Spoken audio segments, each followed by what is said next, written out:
आप देख रहे हैं रोशन पाकिस्तान न्यूज।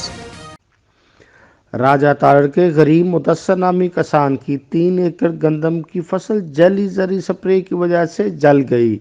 आला हुकाम से फौरी नोटिस लेने का मुतालबा।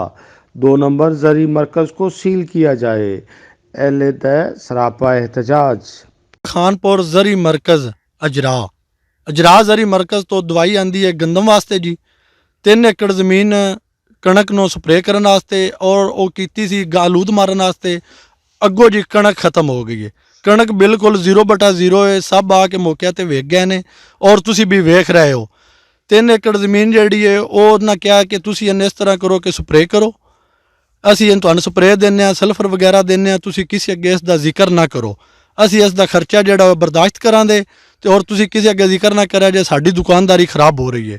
ਅਸੀਂ ਇਹਦਾ ਜਿਹੜਾ ਜ਼ਿੰਮੇਦਾਰੀ ਚੁੱਕਾਂਗੇ ਔਰ ਐਂਡ ਟਾਈਮ ਆ ਗਿਆ ਮਤਲਬ ਉਹਨਾਂ ਸਲਫਰ ਸੁਲਫਰ ਦੇ ਕੇ ਟਾਲ ਦਿੱਤਾ। ਹੁਣ ਖਾਦ ਜਾਂ ਉਤਲਾ ਸਾਰੇ ਮਤਲਬ ਖਰਚੇ ਦੇ ਟਾਈਮ ਆਇਆ ਉਹਨਾਂ ਸਾਫ਼ ਕਹਿ ਦਿੱਤਾ ਤਾਂ ਕੋਈ ਨਹੀਂ ਦੇਣੀ, ਤੁਸੀਂ ਜੋ ਕੁਝ ਖੇਡਣਾ ਉਹ ਖੇਡ ਲਵੋ, ਤੁਸੀਂ ਫੈਰ ਮਾਰ ਦਿਓ, ਤੁਸੀਂ ਇੰਜ ਕਰ ਦਿਓ। ਮੇਰੇ ਕੋਲ ਰਿਕਾਰਡਿੰਗ ਮੌਜੂਦ ਹੈ, ਲਿਹਾਜ਼ਾ ਕਿ ਇਸ ਮਤਲਬ ਆਲਾ ਮਕਾਮ ਤੇ ਅਪੀਲ ਕੀਤੀ ਜਾਂਦੀ ਹੈ, ਇਸ ਬਾਤ ਦਾ ਨੋਟਿਸ ਲਿਆ ਜਾਏ ਔਰ मेरे साथ इंसाफ किया जाए।